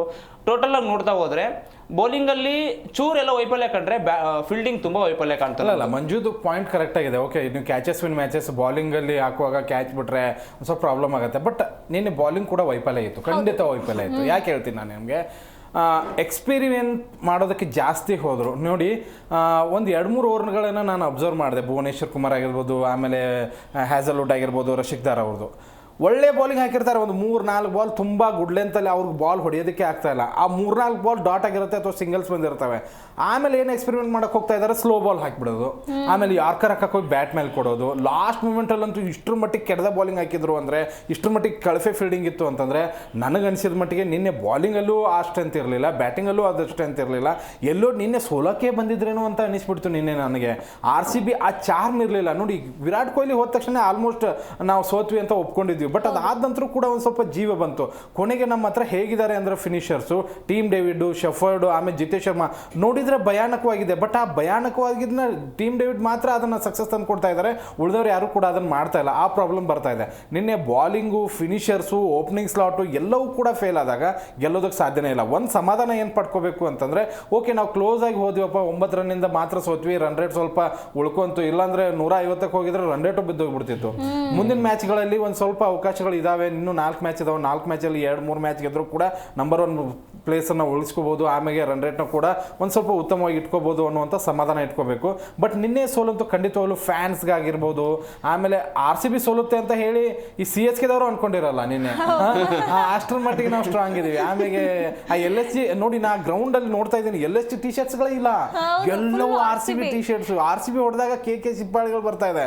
ನಿನ್ನೆ ನನಗೆ ಶಾಕ್ ಆಯಿತು. ಬಟ್ ಅಲ್ಲಿ ಬಂದವ್ರಿಗೂ ನಿರಾಸೆ. ಬಟ್ ಏನು ಅಂತಂದ್ರೆ ಪಾಯಿಂಟ್ಸ್ ಟೇಬಲ್ ಒಂದು ಸ್ವಲ್ಪ ಇಂಟ್ರೆಸ್ಟಿಂಗ್ ಬಂತು ಅಷ್ಟೇ. RCBನೇ ಗೆದ್ದಿದ್ರೆ ಕೆಳಗಿನವ್ರು ಕೆಳಗೆ, ಮೇಲಿನವ್ರ ಮೇಲೆ ಅನ್ನೋ ಆ ಥರ ಆಗ್ತಿತ್ತು. ಬಟ್ ಈಗ ನಂಬರ್ 1 to ನಂಬರ್ 7 ತನಕ ಒಂದು ಸ್ವಲ್ಪ ಕಾಂಪಿಟೇಷನ್ ಬೆಳ್ಕೊಂಡಿದೆ. ಬಟ್ ಮುಂದಿನ ಮ್ಯಾಚ್ಗಳೆಲ್ಲ ಥ್ರಿಲ್ಲಿಂಗ್ ಸಕ್ಕತ್ತಾಗಿರುತ್ತೆ ಸರ್. ಈಗ ರೀಸೆಂಟ್ ಮ್ಯಾಚ್ಗಳನ್ನು ನೋಡ್ತಾ ಇದ್ರೆ ನಾವು ಕೆಳಗಿಂದ ಎಲ್ಲ ಉಲ್ಟಾ ಆಗ್ತಿದೆ ಅಂತ ಅನಿಸ್ತಿಲ್ಲ. ಅಂದ್ರೆ ಕೆಳಗಿನವರೆಲ್ಲ ಮೇಲ್ ಬರ್ತಿದೆ, ಮತ್ತೆ ಮೇಲಿನವರೆಲ್ಲ ಕೆಳಗಡೆ ಹೋಗ್ತಿದ್ದಾರೆ ಅಂತ ಅನಿಸ್ತಿದೆ. ಮತ್ತೆ ಹಿಂದಿನ ಸೀಸನ್ಗಳೆಲ್ಲ ರಿಪೀಟ್ ಆಗೋ ಥರ ನಿಮ್ಗೆ ಅನಿಸ್ತಿಲ್ವಾ ಇದು ನೋಡಿ? ಈ ಪಂಜಾಬ್ದವ್ರದ್ದು ನನಗೆ ಶಾಕಿಂಗ್ ಏನು ಅಂತಂದ್ರೆ, ಇವರು ಗೆದ್ದಿದ್ರು ಎಷ್ಟು 6 ಮ್ಯಾಚ್ ಕಂಟಿನ್ಯೂ, ಏನು ಸೋತೇ ಇರಲಿಲ್ಲ. ಯಾವತ್ತು RCBನ ಟ್ರೋಲ್ ಮಾಡಿದ್ರಲ್ಲ ಇವರು, 6 ಮ್ಯಾಚ್ ಗೆದ್ದ ತಕ್ಷಣ 49 ಅಂತ ಹೇಳಿ ಏನೋ ಒಂದು ಟ್ವೀಟ್ ಮಾಡಿಬಿಟ್ರು. ಅವತ್ತಿಂದ 1 ಮ್ಯಾಚ್ ಗೆದ್ದಿಲ್ಲ ಇವರು. ಅದಾದ ನಂತರ ಪಂಜಾಬ್ನವ್ರು ಸೋತ್ರ, ಆಮೇಲೆ RRನವ್ರಂತೂ ಸೋಲಕ್ಕೆ ಸ್ಟಾರ್ಟ್ ಮಾಡಿಬಿಟ್ರು. ಇಲ್ಲಿ CSK, DC, ಆಮೇಲೆ LSGನೂ ಗೆತ್ತು, ಆಮೇಲೆ ಮುಂಬೈ ಕೂಡ ಗೆತ್ತು. ಕೆಳಗಿನವರು ಒಂದು ಸ್ವಲ್ಪ ಕಾಂಪಿಟೇಷನ್ ತೋರ್ಸೋಕೆ ಸ್ಟಾರ್ಟ್ ಮಾಡಿದರು. ಆಮೇಲೆ ಒಂದೇನು ಅಂತಂದರೆ, ಮೇಲಿನವ್ರ ಮೇಲೆ ಆಗಿದ್ರೆ ಖಂಡಿತವಾಗ್ಲೂ ಈ ಒಂದು ಸರ್ನಿಗೆ ಅಷ್ಟು ಇಂಟ್ರೆಸ್ಟ್ ಬರ್ತಿರಲಿಲ್ಲ. ಈಗ ಖಂಡಿತವಾಗ್ಲೂ ಸೋಲುಗಳು ಏನಿದಾವಲ್ಲ, ಮೇಲಿನ ಟಾಪ್ ಟೀಮ್ಗಳು ಸೋಲು, ಒಂದು ಆಸೆ ಜೀವಂತ, ಎಲ್ಲರಿಗೂ ಆಸೆಗಳಿದಾವೆ. ಈಗ ನೋಡಿ, LSGಗೂ ಏನು ಗೊತ್ತಾ, ಮುಂದಿನ 4 ಮ್ಯಾಚ್ ಗೆದ್ರೆ ಅವ್ರದ್ದು ಕೂಡ 14 ಪಾಯಿಂಟ್ ಆಗುತ್ತೆ. ಅವರು ಎಲ್ಲೋ ಒಂದು ದೇವ್ರ ಲೆಕ್ಕಾಚಾರದಲ್ಲಿ ಬರ್ಬೋದು, ಅವರು ಕ್ಯಾಲ್ಕುಲೇಟರ್ ಹಿಡ್ಕೊಂಡು ಕುತ್ಕೋಬೋದು. ಈಗ RCB ಮೊದಲೆಲ್ಲ ಹಿಡ್ಕೊಂಡು ಕುಂದಿರ್ತಿತ್ತಲ್ಲ, ಹಾಗೆ ಮುಂಬೈಗೂ ಚಾನ್ಸ್ ಇದೆ. ನಮ್ದು ಏನು ಕರ್ಮ ಅಂತಂದರೆ, ಇನ್ನೊಂದೇನು ಭಯನೂ ಹುಟ್ಟಿಸ್ಬಿಡ್ತೀನಿ. ನಾವು ಏನು ಫಸ್ಟ್ ಇದರಲ್ಲಿ ಒಂದು ಫಸ್ಟ್ ಸ್ಲಾಟ್ ಇತ್ತಲ್ಲ, ಯಾರ್ಯಾರ ಜೊತೆ ನಾವು ಗೆದ್ದಿದ್ದೀವಲ್ಲ ಅವ್ರೆಲ್ಲರೂ ನಮ್ಮ ಜೊತೆ ಗೆಲ್ತಾ ಇದ್ದಾರೆ, ವಾಪಸ್ ಹೊಡಿತಾ ಇದ್ದಾರೆ ನಮಗೆ. ನೆಕ್ಸ್ಟ್ ಮ್ಯಾಚ್ ನಾವು ಮುಂಬೈ ಜೊತೆ ಇದೆ, ಮುಂಬೈನು ಫಸ್ಟ್ ಮ್ಯಾಚ್ ಹೊಡ್ಕೊಂಡು ಬಂದಿದ್ದೀವಿ. ಅದೊಂದು ಭಯ ಸ್ಟಾರ್ಟ್ ಆಗಿದೆ ಅಷ್ಟೇ. ಹಾಗೆ ಸರ್, ನಾವಿವಾಗ ಹೋಮ್ ಗ್ರೌಂಡಲ್ಲಿ ಇದ್ದಾಗ ಕಾನ್ಫಿಡೆನ್ಸ್ ಎಷ್ಟಿತ್ತು, ಹೊರಗೆ ಹೋದಾಗ ಕೆಲವೊಂದು ಮ್ಯಾಚ್ ನೋಡಿದಾಗ ನಮ್ಮ ಹೋಮ್ ಗ್ರೌಂಡ್ ಬಿಟ್ಟು ಹೊರಗೆ ಹೋದ್ರೂ ಕೂಡ ಅವರು ಚೆನ್ನಾಗಿ ಆಡ್ತಿದ್ದಾರೆ ಅಂತ ನಮ್ಗೆ ಅನಿಸ್ತಾ ಇತ್ತು. ಆದರೆ ಈಗ 1-2 ಮ್ಯಾಚ್ಗಳನ್ನು ನೋಡಿದಾಗ ಹೋಮ್ ಗ್ರೌಂಡಿಂದ ಆಚೆ ಹೋಗ್ತಿದಂಗೆ ಇವ್ರಿಗೇನಾದ್ರೂ ಭಯ ಶುರುವಾಯ್ತಾ, ಹೊರಗಡೆ ಪಿಚ್ಚು ಅಂತ ಇವ್ರಿಗೇನಾದ್ರೂ ಅದರಿಂದ ವ್ಯತ್ಯಾಸ ಆಗ್ತಿದೆಯಾ ಅಂತ ಅನ್ನಿಸ್ತಿಲ್ಲ ಮ್ಯಾಚ್ ನೋಡಿದ್ರೆ? ಸೊ ಆ ಥರ ಒಬ್ಬ ಕ್ರಿಕೆಟ್ ಪ್ಲೇಯರ್ಗೆ ಅಥವಾ ಒಬ್ಬ ಕ್ರೀಡಾಭಿಮಾನಿಗೆ ಆ ಥರ ಹೊರಗೆ ಒಳಗೆ ಅಂತ ಏನು ಬರಲ್ಲ ಆಟ ಆಡುವಾಗ. ಸೊ ಎಲ್ಲಿ ಅಂತಂದರೆ ನಮ್ಮಲ್ಲಿ ಒಂಥರ ಹೆಂಗೆ ಅಂದರೆ ಈಗ ಒಂದು ಪ್ಲೇಯಿಂಗ್ ಲೆವೆಲ್ ಅಂತ ಮಾಡ್ಕೊಂಡಿರ್ತಾರೆ. ಆ ಪ್ಲೇಯಿಂಗ್ ಲೆವೆಲಲ್ಲಿ ಒಂಚೂರು ಏರುಪೇರು ಆದ್ರೂ ಆ ಪ್ಲೇಸಲ್ಲಿ ಬರೋರು ಇನ್ನೊಬ್ಬರು ಹಿಂದೆ ಮುಂದೆ ಬಂತಂದರೆ ಅಲ್ಲಿ ಬ್ಯಾಟಿಂಗಲ್ಲಿ ಒಂದು ಸ್ವಲ್ಪ ಅತಂತ್ರ ಸ್ಥಿತಿ ಬರುತ್ತೆ. ಬೌಲಿಂಗಲ್ಲಿ ಸರ್ ಆವಾಗಲೇ ಹೇಳ್ದಂಗೆ ಒಂದು 3-4 ಓವರ್ ತುಂಬ ಚೆನ್ನಾಗಿ ಬೌಲಿಂಗ್ ಮಾಡ್ತಾರೆ. ನೆಕ್ಸ್ಟ್ ಅದೇನಂತಾರಲ್ವ ಹಿಡಿದು ಬೌಲಿಂಗ್ ಮಾಡ್ತಾರೆ, ಆಮೇಲೆ ಬಿಟ್ಬಿಡ್ತಾರೆ. ಒಂಥರ ಹೆಂಗೆ ಅಂದರೆ ಟೇಕ್ ಇಟ್ ಈಸಿ ಥರ ಮಾಡ್ಬಿಡ್ತಾರೆ. ಸೊ ಅಲ್ಲಿ ನಮ್ಮ ಎಡುತ್ತಾ ಇದ್ದಾರೆ. ಇನ್ನೊಂದು ಏನು ಅಂತಂದರೆ ಮಿಡ್ಲ್ ಆರ್ಡ್ರು ತುಂಬ ಸ್ಟ್ರಾಂಗ್ ಇರೋ ಟೀಮ್ ಅಂತಂದರೆ ನಮ್ಮ RCBನೇ. ಮಿಡ್ಲ್ ಆರ್ಡ್ರು ನಮಗೆ ಕೈ ಕೊಡ್ತಾ ಇದೆ ಇಲ್ಲಿ ಈ ಒಂದು ಸಿಚುವೇಶನ್. ಮಿಡ್ಲ್ ಆರ್ಡ್ರು ಕೈ ಕೊಡ್ತಾ ಇದೆ. ಓನ್ಲಿ ಟೀಮ್ ಡೇವಿಡ್ ಮೇಲೇ ನೋಡಿ, ಟೀಮ್ ಡೇವಿಡ್ ಒಬ್ಬರನ್ನೇ ಹೆಲ್ಪ್ ಮಾಡ್ತಾ ಇದ್ದಾರೆ, ಮಿಡ್ಲ್ ಆರ್ಡ್ರು ಸ್ಟ್ರಾಂಗ್ ಮಾಡ್ತಾ ಇದ್ದಾರೆ. ಅದಾದ್ಮೇಲೆ ಅವ್ರು ಹೋದ್ರು ಅಂತಂದರೆ ನಾವು ಒಂಥರ ಓಫ್ ಕಳ್ಕೊಳ್ಳೋ ಸ್ಥಿತಿಗೆ ಬಂದ್ಬಿಟ್ಟಿದ್ದೀವಿ. ಅದು ನಮಗೆ ಒಂದು ಕಡೆ ಎಲ್ಲಿ ಅಂತಂದರೆ ಸ್ಟಾರ್ಟಿಂಗಲ್ಲಿ ಬಿಡಿ ಹೆಚ್ಚು ಕಮ್ಮಿ ಆಗುತ್ತೆ, ಪವರ್ ಪ್ಲೇಲಿ ಹೊಡೆಯೋಕೆ ಹೋಗ್ತಾರೆ, ವಿಕೆಟ್ ಹೋಗ್ತವೆ. ಅದಾದ್ಮೇಲೆ ನಮ್ಮದು 4, 5, 6, 7 ಪ್ಲೇಸ್ ಇದೆ. ಈ ಪ್ಲೇಸ್ ಇದೆಯಲ್ಲ ತುಂಬ ಸ್ಟ್ರಾಂಗ್ ಪ್ಲೇಸು. ಎಲ್ಲರೂ ಹೇಳ್ತಾರೆ, ಕ್ರಿಕೆಟ್ ಅಭಿಮಾನಿಗಳು ಅನಾಲಿಸಿಸ್ ಮಾಡೋರೆಲ್ಲ ಹೇಳ್ತಾರೆ RCB ಮಿಡ್ಲ್ ಆರ್ಡರ್ ತುಂಬ ಸ್ಟ್ರಾಂಗ್ ಇದೆ, ತುಂಬ ಸ್ಟ್ರಾಂಗ್ ಇದೆ. ಆ ಸ್ಟ್ರಾಂಗೇ ವೀಕ್ ಆಗ್ತಾ ಇದೆ, ಬರ್ತಾ ಸ್ಟ್ರಾಂಗೇ ವೀಕ್ ಆಗ್ತಾ. ಅದೇ ನಾವು ಒಳಗಡೆ ಆಗಲಿ ಅವೇ ಗೇಮ್ ಆಗಲಿ ಅಥವಾ ತುಂಬ ಏರುಪೇರು ಆಗ್ತಾ ಇದೆ, ಲೂಸ್ ಕಾಣ್ತಾ ಇದೆ ನಮ್ಮ ಮಿಡ್ಲ್ ಆರ್ಡರ್. ಅದರಿಂದ ನಾವು ಸೋಲೋದಕ್ಕೆ ಕಾರಣ. ಓಕೆ, ಇಷ್ಟೊತ್ತು ನಮ್ಮೊಂದಿಗೆ ಕಾರ್ಯಕ್ರಮದಲ್ಲಿ ಭಾಗಿಯಾಗಿ ಇಷ್ಟೆಲ್ಲ ವಿಷಯಗಳನ್ನು ಚರ್ಚೆ ಮಾಡಿದ್ದಕ್ಕೆ ತಮ್ಮಿಬ್ಬರಿಗೂ ಧನ್ಯವಾದಗಳು. ನೋಡಿದಲ್ಲ ವೀಕ್ಷಕರೇ, ನಿನ್ನೆ RCB ಮ್ಯಾಚ್ ಹೇಗಿತ್ತು, RCB ಸೋಲುವುದಕ್ಕೆ ಮುಖ್ಯವಾಗಿ ಏನು ಕಾರಣ ಆಯಿತು, LSG ಪರ್ಫಾರ್ಮೆನ್ಸ್ ಹೇಗಿತ್ತು ಎಲ್ಲವನ್ನ ಇವತ್ತಿನ ಕಾರ್ಯಕ್ರಮದಲ್ಲಿ ಮಾತನಾಡಿದ್ವಿ. ಹಾಗೆ ಇವತ್ತು DC ವರ್ಸಸ್ KKR ಮ್ಯಾಚ್ ಕೂಡ ಇದೆ. ಯಾರು ಗೆಲ್ತಾರೆ, ಯಾರು ಬೆಟರ್ ಆಗಿ ಪರ್ಫಾರ್ಮ್ ಮಾಡ್ತಾರೆ ಅನ್ನೋದನ್ನ ಕಾದು ನೋಡಬೇಕಾಗಿದೆ. ಇದಾಗಿತ್ತು ಇವತ್ತಿನ ವಿಶೇಷ. ನೋಡ್ತಾ ಇರಿ ಜಿ ಕನ್ನಡ ನ್ಯೂಸ್, ಸತ್ಯವೇ ಸುದ್ದಿಯ ಜೀವಾಳ.